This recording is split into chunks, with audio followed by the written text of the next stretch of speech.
Hi, from Piero, Technical Director of SecPoint. I'm here with firmware 63 of the Penetrator with some interesting updates. The first one is the multi-factor authentication with individual QR code.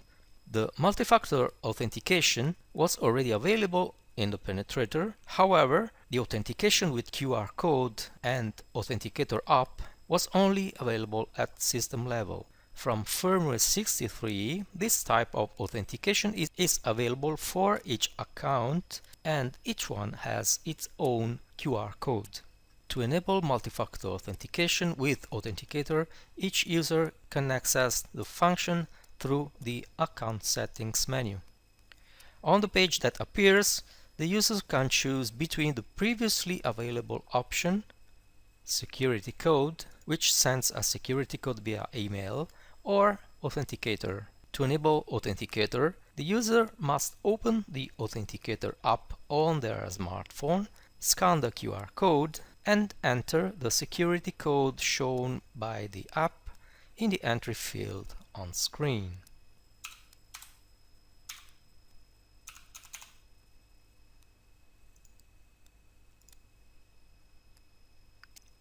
This QR code is individual and no other user can see it, including administrator. If an administrator opens the account management page, the multi-factor authenticator tab won't show the QR code.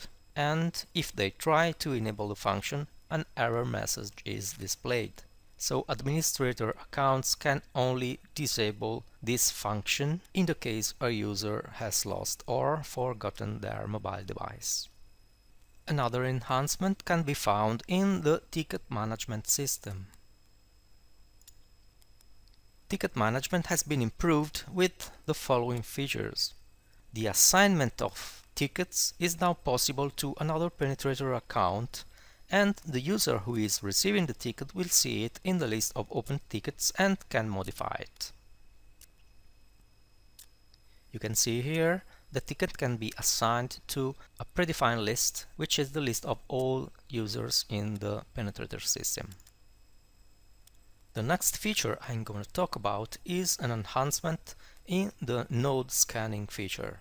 Node scanning allows to launch a scan on a remote Penetrator unit, which is called node, that has been previously configured to accept such requests from the local Penetrator, which is usually called main. On the main Penetrator, you can enter the IP address or host name of the node Penetrator, and you can now also select the port number. The node Penetrator always offers this service through port 443. However, if this port is not available on the public IP, you can choose to forward a different port number to the node Penetrator's local IP address from the public IP. So on this page, you should enter the forwarded port, that is the port available on the public IP. Next, I would like to talk about some improvements in the Insights page. The Insights page appears when you click on a target of a vulnerability scan. On this page, the status is now displayed only on the first tab instead of being displayed on the top. Then on tab Vulnerabilities, when clicking on a vulnerability and back again, tab Vulnerabilities is opened automatically.